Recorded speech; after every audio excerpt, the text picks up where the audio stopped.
Bhagavate Vasudevaya. Om Namo Bhagavate Vasudevaya. Om Namo Bhagavate Vasudevaya.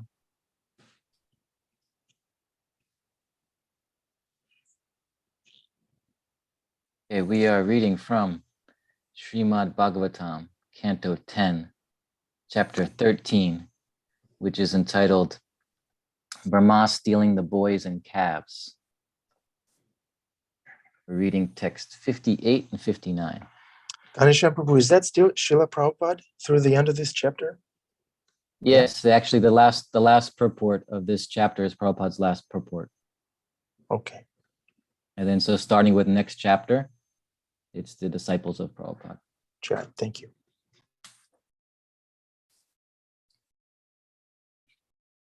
Okay, so text 58.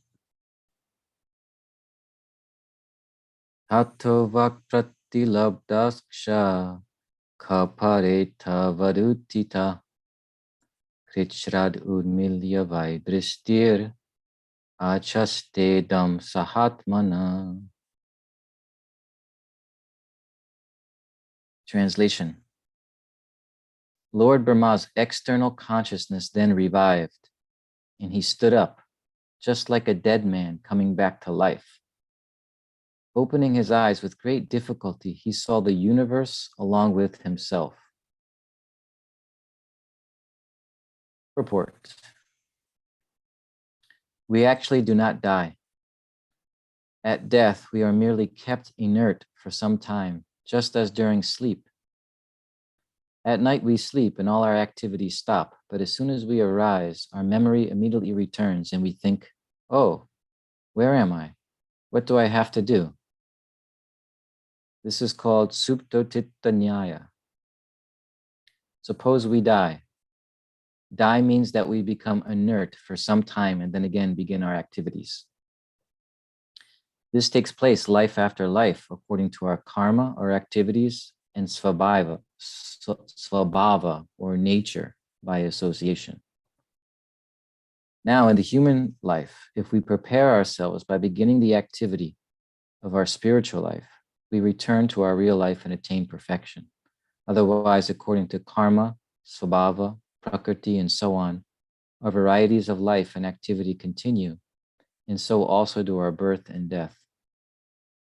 As explained by Bhaktivinoda Thakur, Mayara Vashe Yache Bese Kacha Habadubu Bai.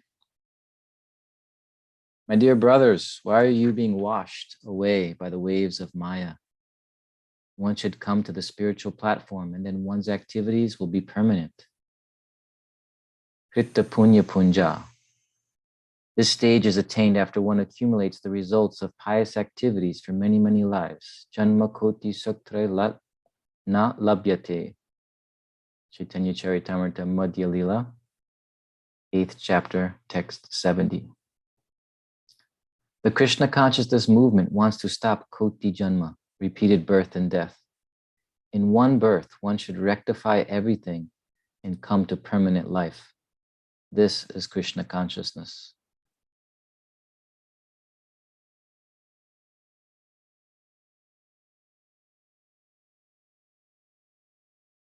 Om Gyantimarandasya Gyananjana Shalakaya Chakshurun Militam Yena Tasmai Shri Guruve Namaha Shri Chaitanya Manobishtam Stapitam Yena Bhutale Swayam Rupa Kadamayam Dadati Svapadantikam Vandeham Shri Guru Shri Yuta Padakamalam Shri Gurun Vaishnavamscha Shri Rupam Sagrajatan Sahagana Raganatan Vitam Tam Sajivam Sadvaitam Savadutam Parijana Saitam Krishna Chaitanya Devam Shri Radha Krishna Padan Sahagana Lalita Shri Vishakanvitamscha He Krishna Karuna Sindhu Dino Bandhu Jagatpate Gopesha Gopika Kanta Radha Kanta Namostute Tapta Kanjana Gaurangi Radhe Vrindavaneshwari Vrishabhanu Sute Devi Pranamami Hari Priye Shakalpaturubhyascha Kripa Sindhu Bevacha Patitanam Pavanebhyo Vaishnavebhyo Namo Namaha Jaya Shri Krishna Chaitanya Prabhu Nityananda Shri Advaita Gadada Shri Vasade Gaura Bhakta Vrinda Hare Krishna Krishna Krishna Hare Hare Hare Rama Rama Rama Hare Hare. So we beg for the blessings of the assembled devotees. Adi Purush Prabhu, Arjuna Prabhu, ask for your blessings that our words and our consciousness can be aligned with Guru Parampara. May Shri Shri Radha Mulidhar be pleased with our effort to come together and hear Srimad Bhagavatam. May all the devotees be benefited by hearing the Srimad Bhagavatam. Hare Krishna. So again, text 10, chapter 13, text 58. I'll read it again. Lord Brahma's external consciousness then revived, and he stood up just like a dead man coming back to life. Opening his eyes with great difficulty, he saw the universe along with himself. So Lord Brahma was observing the wonderful activities of Krishna. He desired to test Krishna and to see just how powerful Krishna is. So he was a little, audacious with his curiosity, Lord Brahma. It's said in one verse here, tat antara gato. He was curious to find out about Krishna's power, but in this way he became a little entangled in this game that he was playing with Krishna. Tat antara gato. He became entangled in these affairs with Krishna. There's a verse where Shukadev Goswami explains, in the full light of the sun, if a little glowworm comes and exhibits its light, what is the value of that? It's not even noticeable, right? In the daylight, a little glowworm has its light that it exhibits. It means nothing. So in the same way, Lord Brahma's power in the face of Krishna's unlimited power was just like a glowworm in the day. So Brahma, when he finally saw Krishna's unlimited and inconceivable potencies and how Krishna was the source and the maintainer of everything, he became very humbled. The word that's used is tushnim, that he actually became silent, completely silent, and not just silent with his voice, but it's described his whole being just shut down. Everything became silent. Deeper way, silence doesn't mean the absence of sound only. Silence also means the absence of false ego. For a person to be spiritually silent, it's a place of humility. The ego is gone. The ego has become silent, false ego. So he comes to this position and he can't say anything or do anything. Krishna, out of his mercy, he restores Lord Brahma's mental balance. So Lord Brahma, he kind of, his composure comes back after this whole experience. And it's described here in this verse that he came back to life. Back to life. So Prabhupada, in his commentary, he was inspired to speak about this, about death. And the first point he makes is that death doesn't exist. It's just like sleeping at night. The whole world is, what happens after death. It's this big, it's like this eternal question mark, right? You can say that nobody really knows. Some people speculate, different people say different things. Some people think there's nothing. So we're all vexed when it comes to understanding what actually happens after death. But there's one principle that if we can grasp this principle, then it gives us some hint. It gives us some hint of what actually happens. And the principle is kind of simple, but it says that truths that are beyond our perception, they also have a representation on a lower scale that is within our experience. So any truth that exists, some high cosmic truth, we think, well, how can I can't perceive that, it's beyond me. But it's also represented on a lower level that I can experience. Examples of that. When we hear about how creation takes place, it seems so far beyond it. Either we can just say, well, I believe it or I don't believe it, right? We hear about Mahavishnu is lying there in the cosmos.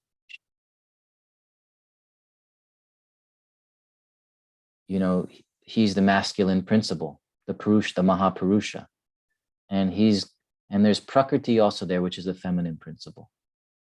And the glance of that Mahapurusha contains the Lord's creative potency. So it's like the seed of creation. It's said that within the glance of Mahavishnu, there are the jivas and their destinies are also there in that glance. Also the time factor is in that glance. So Kala, Swabhava, and Karma are all within the glance of the Mahavishnu. And this glance, it said, impregnates Prakriti. And then this womb of Prakriti, it's also called the womb, Garbha. It begins to activate, and then all these different byproducts begin to come. So that may seem like very fantastic, right? But just think about, we do the same thing. This is exactly how it works on our level. Also, you need a man, the masculine principle. You need a woman, the feminine principle. There's interaction. There's the transmission of the seed. For the Lord, it's a glance, which is very interesting. But still, there has to be a transmission of the seed, and then also enters the womb, right? And then the womb is activated, and then children come, byproducts. So this is a very high, cosmic truth of the Mahavishnu and the Prakriti and all this, but you see that same truth is operating also on our level. So in this way, we can start to feel the truth, the reality of it. So another example, the demigods. The demigods have something like a cosmic government, There's the Department of Energy, there's the Department of Water, there's a Department of Corrections, Yamaraj. He's like the head of the Department of Corrections. In fact, Yama means, you could say correction. It means restraint or correction, Yamaraj. And then there are the lords of karma, just like the lords of karma, they perfectly understand the karma that you deserve to get because of your previous actions and so forth, and they give it precisely what you need. It's perfectly fair. It's like the Department of Labor up there. So they make sure that everyone gets exactly what they deserve, their rights, and make sure that it's fair. So now that's happening on a cosmic level. Now you look at our government. We have all the same agencies, Department of Health, Department of Agriculture, Department of Energy. We also have our, Department of Corrections. There's the Treasury Department. So we're unconsciously imitating the demigods and their government on a lower scale. And then there's even lower scales where this is still going on. Animals and insects, they also have their little governments. They have their systems and their arrangements. You know, people have done research on this, like, you know, even on the level of a cell, one cell, there's a certain government, you know, like every cell has a nucleus, which is like the central power. And then around the cell, there's the cellular membrane, which regulates what can come in and what can go out of the cell. Just like the, you know, like the US Customs, you know, we regulate who comes into the country, who goes out. So it's amazing. It's happening on the highest level. It's also happening on the smallest level of a cell. The more we understand this principle, you know, the more we can start to get in touch with truths that are beyond our perception. And that's why Prabhupada in this purport, okay, death and what happens after death, well, that's a big question mark, right? Well, no, it's just like sleep. We have the experience, sleep is death on a smaller scale. You think about it. You go to sleep at night, and then what happens? There are dreams.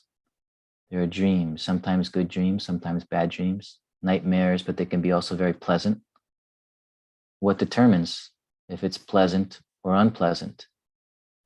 Our consciousness, our activities during the day, what we've experienced, what we've taken in. Sometimes our desires, our fears come out.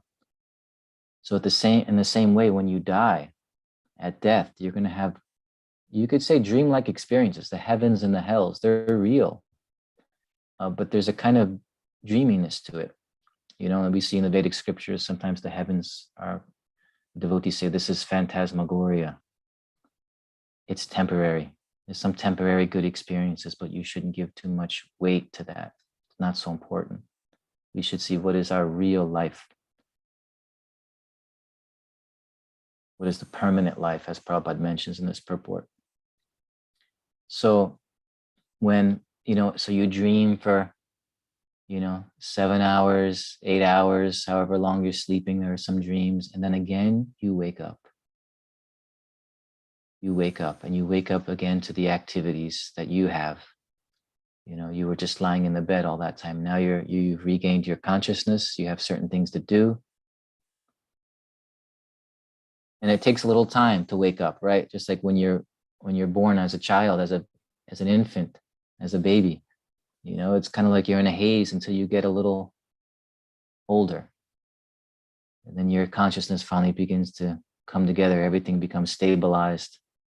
So in the same way, you wake up in the middle of the night. Sometimes you're a little bit out of it. You're in this in-between state.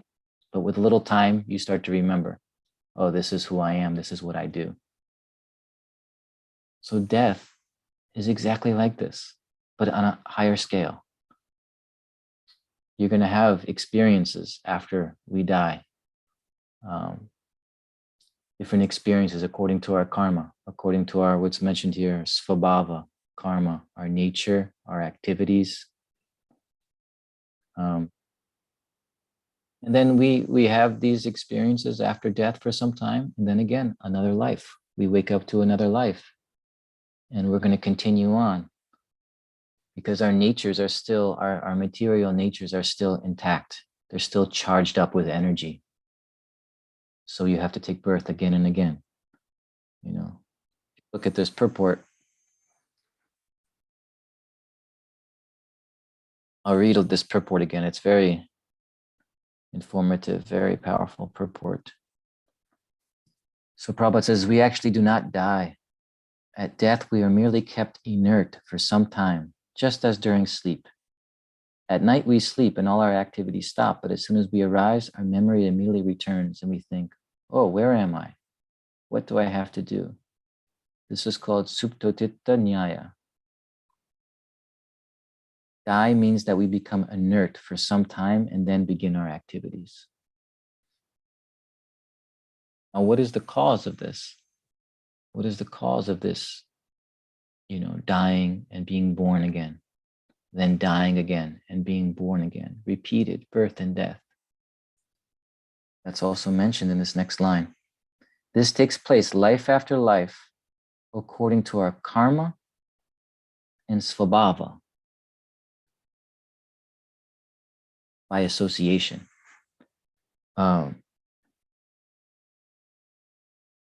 Svabhava. What is svabhava? It means it's our material nature that we've acquired. You have a certain svabhava, a certain nature. And then because of that, you're impelled to do karma. Yeah. And that karma has a reaction that goes back into the svabhava, the nature, kind of feeds it. And then the svabhava again leads to more karma. So this svabhava and karma, they keep feeding each other. And that develops who you are. A certain nature is there, but if I start acting in a certain way, I'm bringing other things into my nature. And that's, again, recreating my nature. And then that's going to also cause further activities that bind me. And so there's a cycle between svabhava, material nature, prakriti, and karma. And it's just like a loop going round and round. And the whole thing, the whole question of life is how to break from this loop, how to break out of this cycle.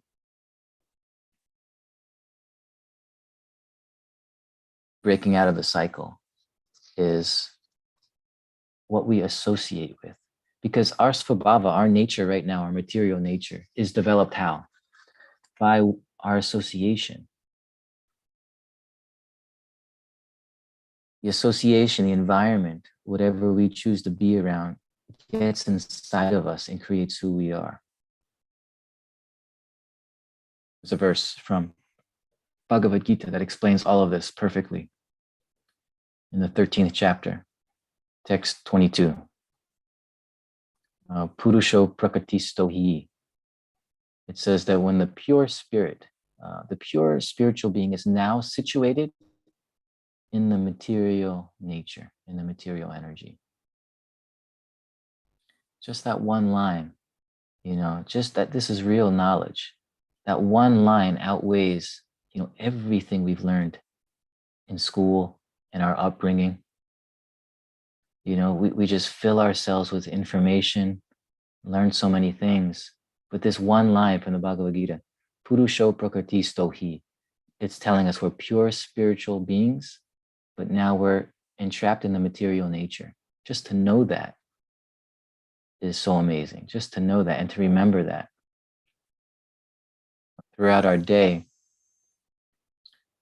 we get very busy with what's right in front of us, but we also have to keep our mind on these higher truths, always keep them there in the forefront of our consciousness.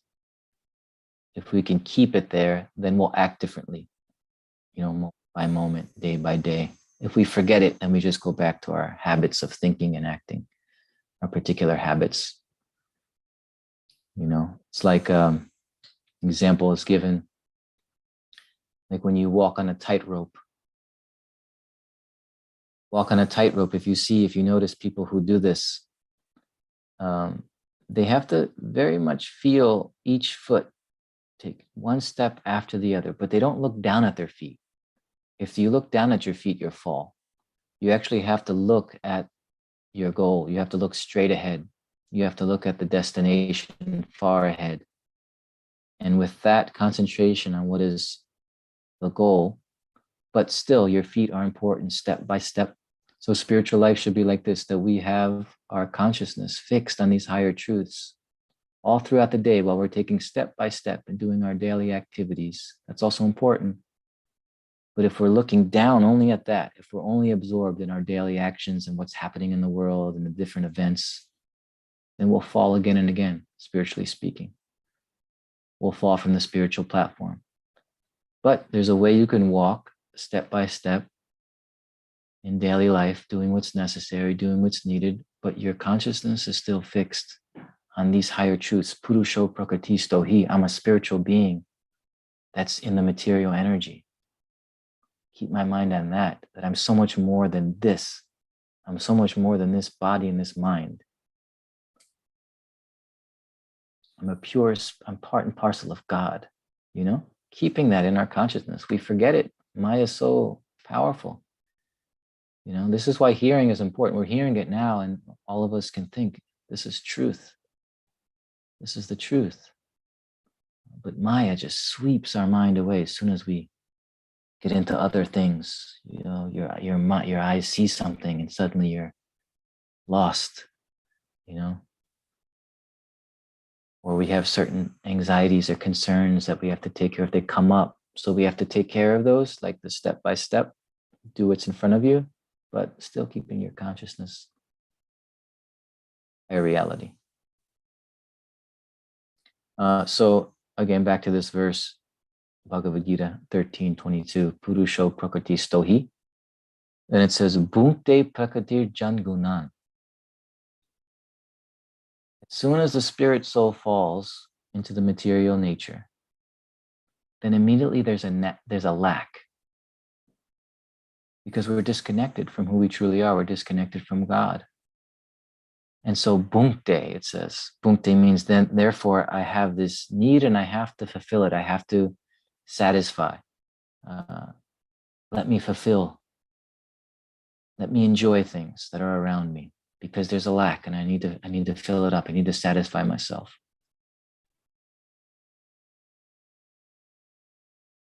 Surround us to fulfill that need with the modes of nature. That's all that's here. That's what Prakriti is. It's the three modes of nature. So now here we are, the spirit soul is in Prakriti.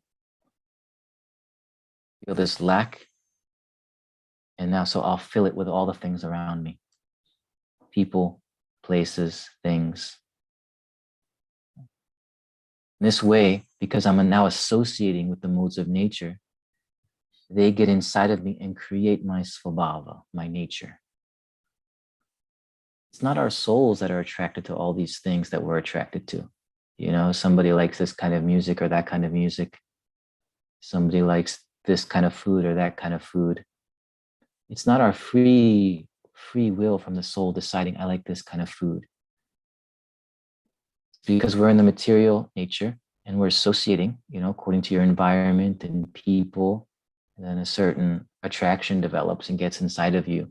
And it's not really you. It's not really me. We identify with it and that strengthens it. Because we keep saying, we keep identifying with all of it. It's reinforcing. Oh, I like this. I like to do this. I believe in this. What do you believe in? I think like this. You think like that. I like that. I enjoy this. You enjoy that. This is all the modes of nature.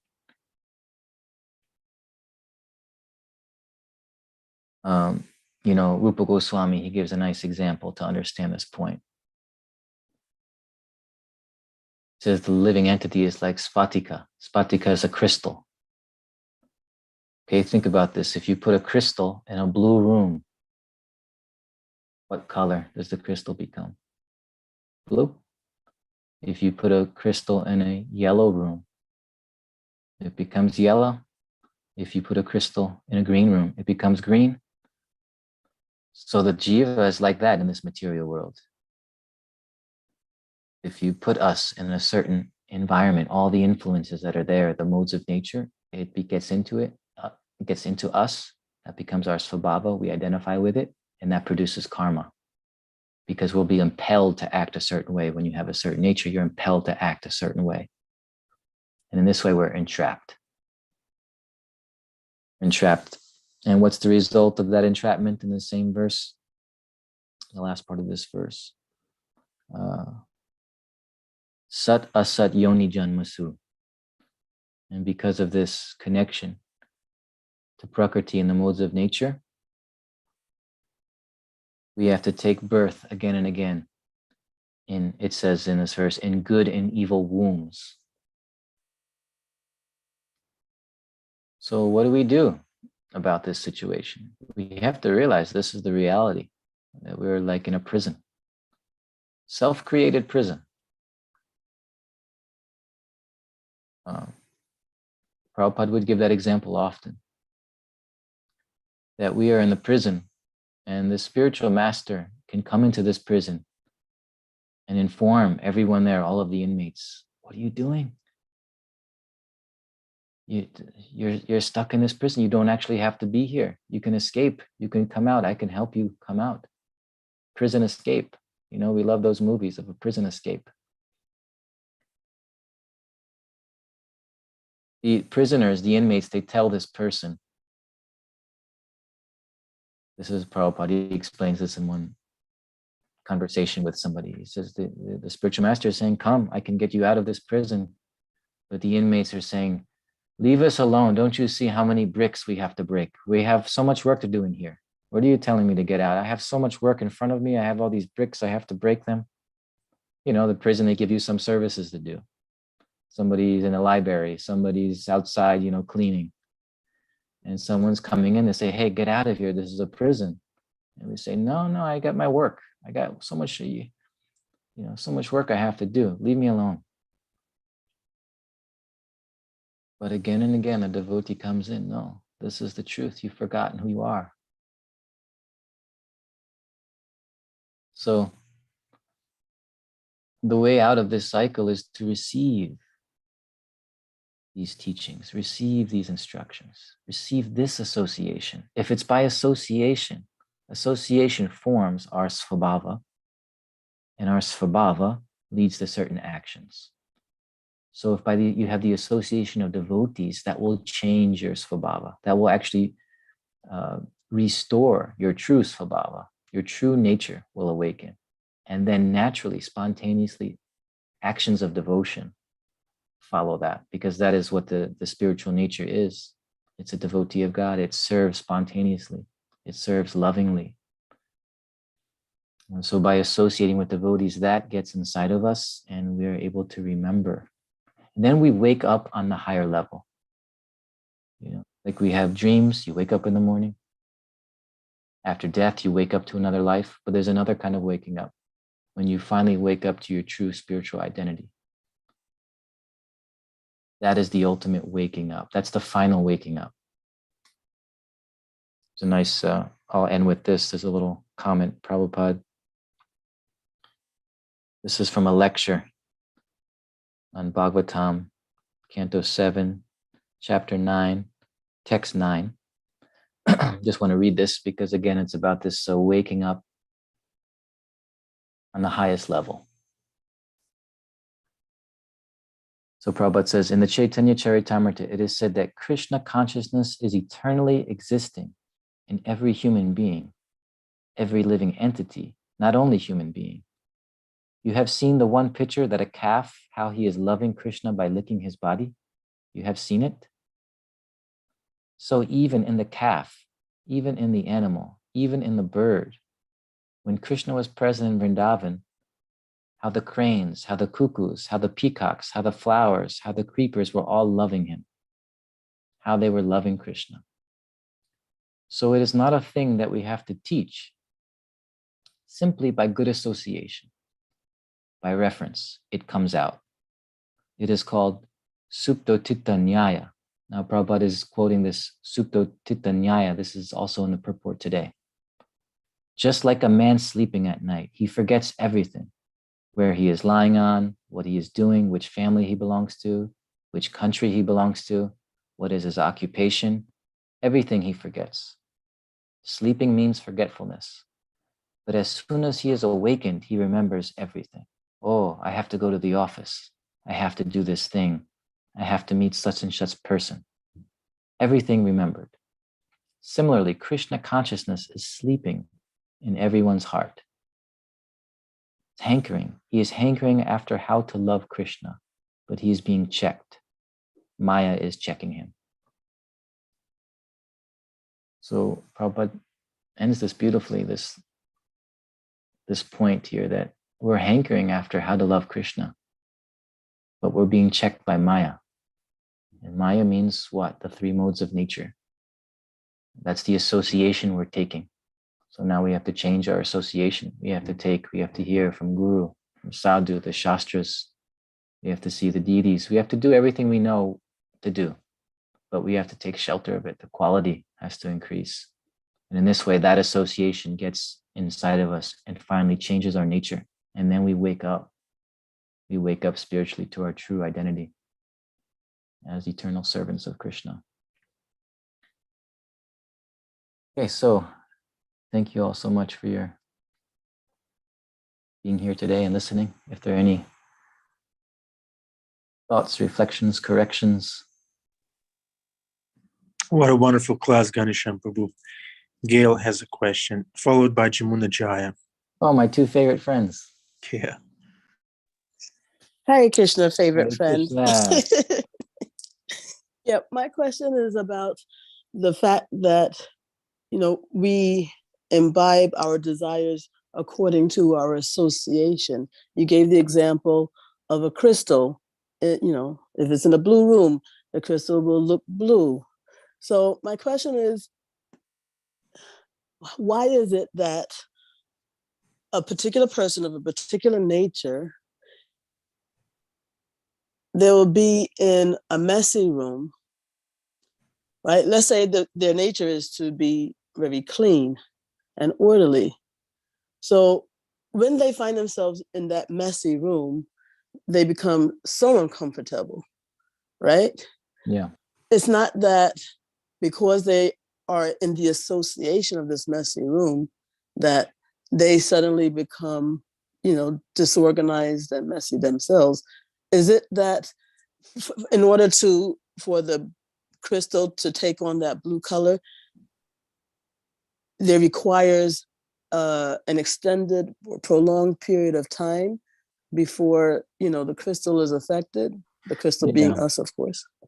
Yeah, that's why I was saying swabhava, the nature, and the activities, the karma that we do, they feed each other. So a person enters a dirty room because he already has a nature that's attracted to that. And then it's reinforced by the dirty room. No, wait. So I'm saying, a person is in a dirty room not by choice. Right. But By so, nature. somehow or other, he has found himself in that room. I mean, he's a neat person, so he wouldn't go there willingly, but he has found himself there, and therefore he is uncomfortable. And so, in that instance, the dirty room doesn't suddenly make him, a dirty person because he's uncomfortable. So that's why Right. I'm thinking that it's due to prolonged exposure, maybe. If a person is there by prolonged, let's say a person goes to a prison, right? Maybe he committed some crime. He's a neat person, and, the prison conditions are disgusting for him. He doesn't suddenly become comfortable with that because he's in that environment. Yes. Yeah, it takes time. It takes receiving it. There's a way in which you have to open yourself to it and receive it. And gradually one is influenced. So yeah, it may take, longer or shorter time according to, again, our nature is a factor here. So but it's our nature that also leads us to some places and not other places. And then we can, if we really take it in, if we really receive it, then it starts to, as you're saying, gradually shift things within us and we become conditioned. That's how conditioning takes time sometimes. Mm-hmm. Right. Okay, yeah, that's what I wanted to hear. Thank you. Hey Krishna and Ghanshyam. Thank you so much for your class, and hearing Gail's question and seeing you makes me remember old times. But I was just your class today was reminding me of something that you told me long ago, when you were talking about the demigods and such. And I remember you told us to always look at that point, it was the Gita, the macrocosm of the Gita in the microcosm of our own lives. And you were making me remember that. And when we look at how could this possibly be true? Well, we have examples all around us all the time. And in that way, when we continually to do that, then we're able to see Krishna in every part of our lives, to look at the macrocosm and the microcosm. Mm-hmm. So thank you for that reminder, because I find that so helpful. Thank you. Yeah. In Sanskrit, this is called samasti and vyasti. Samasti is like the higher level truth. And vyasti is it divides and becomes it comes to a lower level. This is why we call Lord Balaram, he's known as the samasti guru, which means he himself is the principle of guru. He represents it fully. But in the material world, then you have vyasti gurus, all the gurus that are around us who are also embodying that one principle from Lord Balaram. So again, it's the macro, Lord Balaram is the principle of guru himself. He's the full personification of it. And then you have all the spiritual masters that exist. They're connected to that samasti level. but they have this vyasti manifestation, where it's on this lower level down here, they imbibe that principle of guru. So the terms in Sanskrit for the macrocosm and the microcosm, sometimes they're referred to as samasti and vyasti. So you see this principle operating in so many ways. Yeah. Someone else have anything? Temple room. Garshan Prabhu. Hare Krishna and Pranam Ghanshyam Yeah, Prabhu. Thank you so much for good to see you. making our Sunday special by your presence. So we're missing your presence here. So happy to hear from you. Your piercing wisdom filled with realization is always very nourishing. Thank you.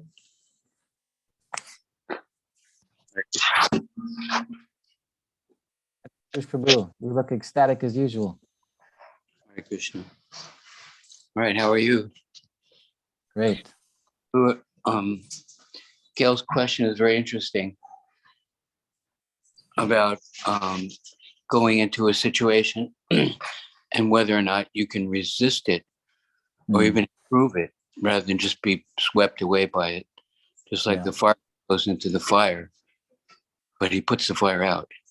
The spiritual master comes into the material world, or the social worker goes into prison, and he's actually uplifting those there.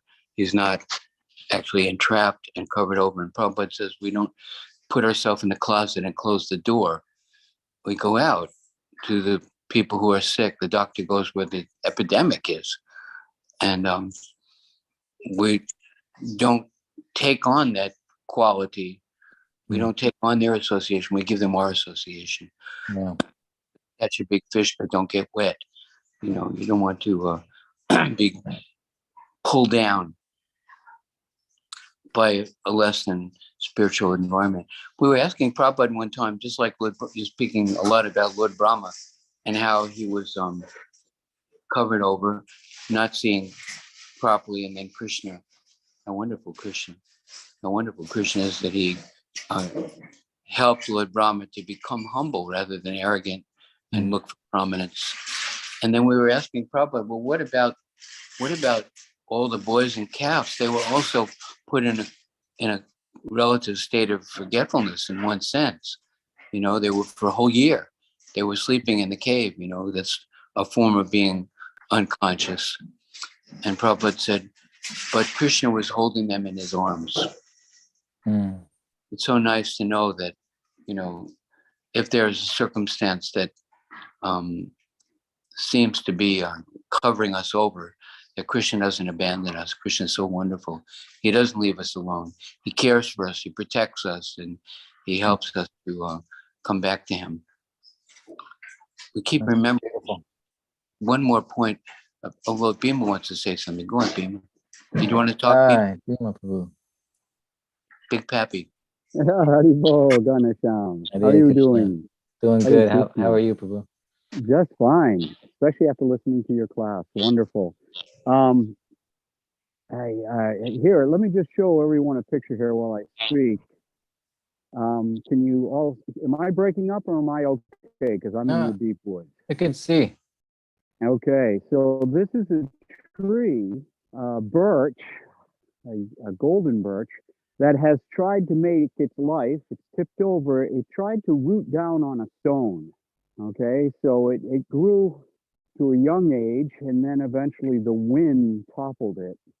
So this is like the association that we have with the material world, and material association, material acquisition, material hopes, material aspirations, that ultimately we will find ourselves shallow rooted. And so I was listening to your wonderful lecture, and then I came past this tree toppled, and it was so apropos as to what happens when we try to root down in stone-heartedness. I'm stretching there, but thank you very much. It's very nice to once at the same time listen to wisdom and then see the result, the fruits of not following a wise course. And I'd also just like to say that we all have to remind ourselves, Prabhupada said, just be sincere. It's a very, very simple thing. And that sincerity is expressed by desire only. We can learn so many different things, but ultimately, when we wake up in the morning, when we're laying in bed comfortable, all comes down to that one decision to rise, to get out of bed, despite the fact that we may want to stay in bed or even go back to sleep. So, Hare Krishna. Hare Krishna. Jai. Thank you, Bhima Prabhu, for your wisdom. Thank you, Bhima Prabhu. Thank you, Ghanshyam Prabhu. Thanks you everyone all. for participating. Now is the time to be seen by the Lord. So please turn on your cameras. Yes, Rich. Andrea, Draupadi. Hare Krishna. And I see Paul in the back. Hi, hey, Hare Krishna, Paul. And Priya, yeah, nice. Sure.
Adipusha Prabhu, we want to hear the conch shell. You want to hear the okay? It's Kula Pradeepa, he's the best.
Kula Pradeepa Prabhu ki jai. All right. Thank you very much, Ghanshyam Prabhu. Great class. When you were giving class, I was thinking, gosh, I'm ready to leave my body. You just play. I'm gonna play your class when I'm on my deathbed. It's just so therapeutical, so peaceful. You're not rushing anywhere. You're so confident. It's amazing. It's very therapeutical. And just a quick reflection. When you were talking how inconceivable Krishna is, how inconceivable the absolute truth is, and yet it's represented down here on this level. I was thinking about my wife. She's inconceivable and she is real. I can touch her. I can get yelled at by her. So if she's real, then Krishna is real. So I was thinking that's one reflection. And the other one, what was the other one? Oh yeah, the principle of this ultimate guru and what was that? Samasti Guru. And then what's the other one? Vyasti. Vyasti. Yeah. So again, I was thinking about my wife. She's definitely a Vyasti Guru in my life. A lot of lessons are coming through her in my life. So yeah, we're opening up for reflections now, dear devotees. Bhima Prabhu, is Snow White Krishna willing to reflect?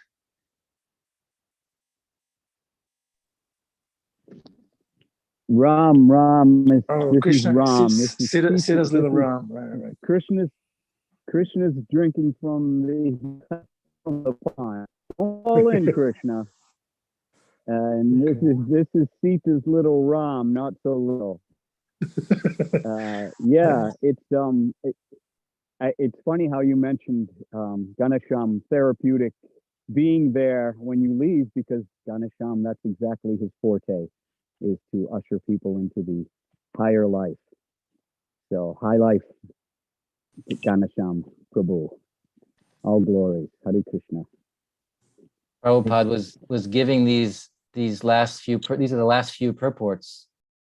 Just 2 weeks before Prabhupada left his body, he was speaking these purports. So this is what he was doing on his deathbed. Just imagine, he was still commenting on the Srimad Bhagavatam, giving these beautiful text 64 is Prabhupada's last purport. And then shortly after that, he wasn't able to, continue. And then very shortly after that, he left his body. So yeah, read these last few purports. It's like the meditation of Prabhupada at that moment. See what's coming out of him, still just giving pure Krishna consciousness. So amazing.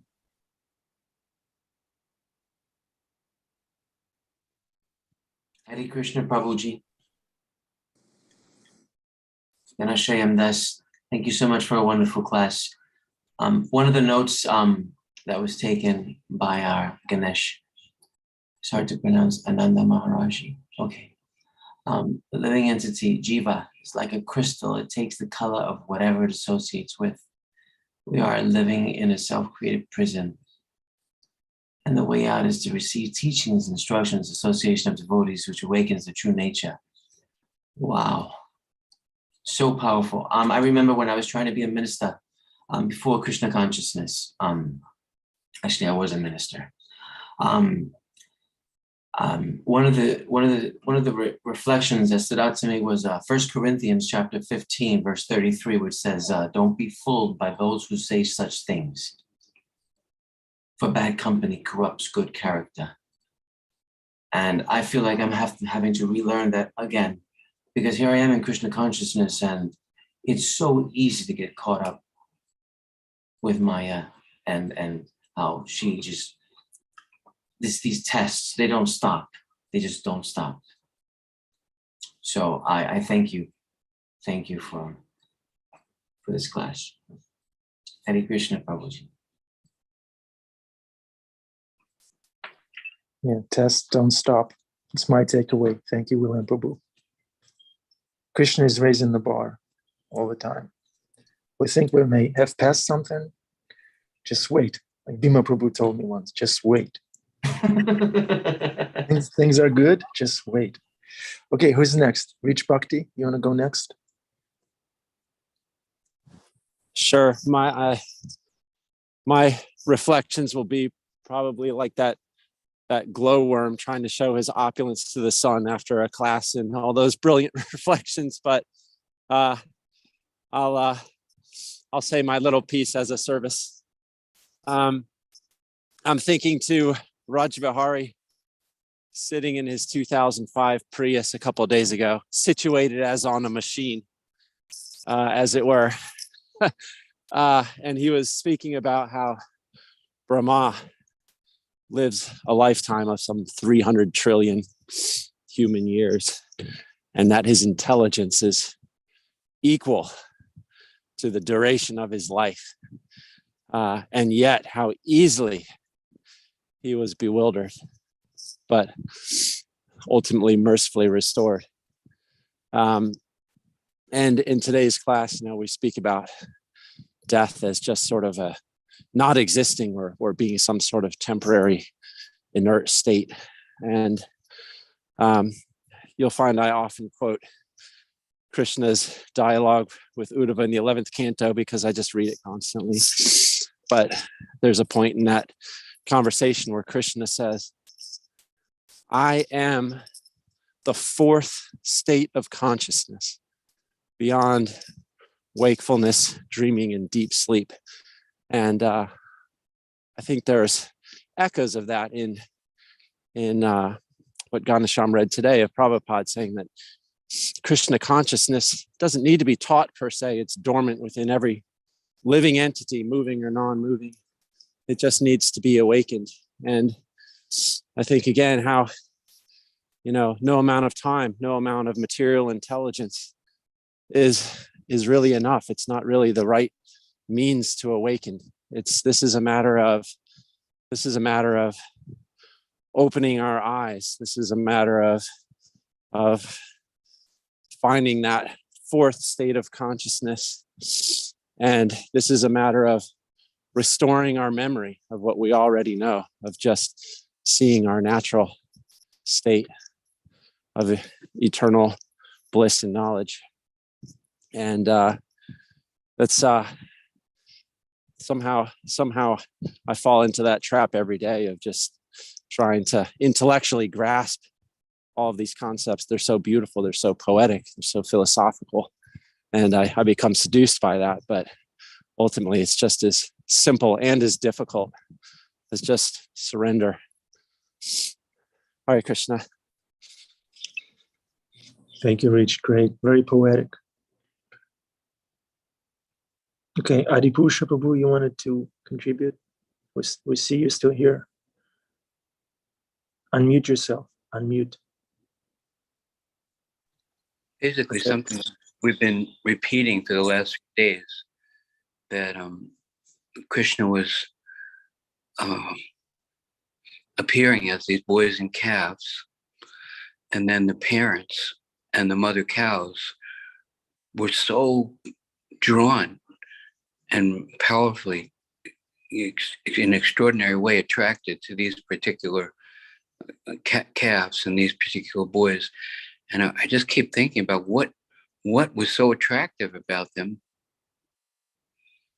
Was it that the calves had nice fur? Or, we were talking about how Krishna has beautiful earrings, he has lotus eyes.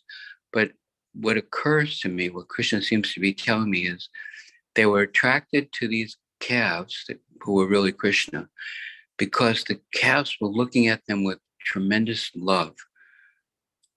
And that somebody can look at you as if they love you, and you feel so, you want to reciprocate with that. That the most attractive thing that Krishna has is his love for us. I was looking at the paintings in the temple room this morning, struggling to stay awake in class because I've been up through the night. And in every picture with Krishna, I'm looking at how Krishna's looking back. These are windows, and how Krishna is looking at us with a loving glance, and how satisfying that is, and how much it opens the heart. I just keep coming back to that point again and again. We talk about love of God, but actually Krishna loves us, which is kind of an interesting thing to remember. Wow. Anyway, all glories to Prabhupada, who loves us. Thank you, Adipusha Prabhu. Ghanshyam Prabhu, would you like to elaborate a little bit on the point of Krishna's love for us? Is that what attracts us to Krishna, his love for us? Yeah, I think, Adipusha Prabhu explained it. That's the eternal reality, that we love Krishna and Krishna loves us. Like Krishna is thinking how to give enjoyment to his devotees, and devotees think how to give enjoyment to Krishna. And that's it. That's the highest reality. That's what's going on the highest level of existence, just this exchange, giving and receiving love. And it's our nature to love. It's like a magnet, They're just a magnet and a piece of iron, just naturally attracted. So, but Krishna being, just imagine what his love for us is. He's unlimited. He is inconceivable, unlimited love. He's like an unlimited ocean of love. And we're like a little wave. You know, we're like a little wave of love. But even that little wave can become like an ocean by Krishna's grace. Tsunami. So just imagine this is imagine receiving a love from someone who has an unlimited capacity to love. So when Krishna loves, it's like it's not even really conceivable. Yeah. Thank you very much, Ghanshyam Prabhu. Yeah, we see how wonderful and loving Krishna is by the quality of Ghanshyam Prabhu's class and by the quality of his character. Thank you, Ghanshyam Prabhu. We love you. We're a little wave compared to your tsunami of. I don't know what I'm doing. I just like to hear Prabhupada, take some notes and, you know, listen to a few things, take some notes and share with all of you. So I'm grateful for Radhanath Swami is empowering you. Your spiritual master's grace is there in an abundant way because of your service to him. Yeah. I only hope. Thank you, Prabhu. Thank you very much. Ghanshyam Prabhu ki jai. Radhanath Maharaj ki jai. Srila Prabhupada ki jai. Thank you very much, dear devotees. See you again tomorrow. Love you all. Hari Hari Bol.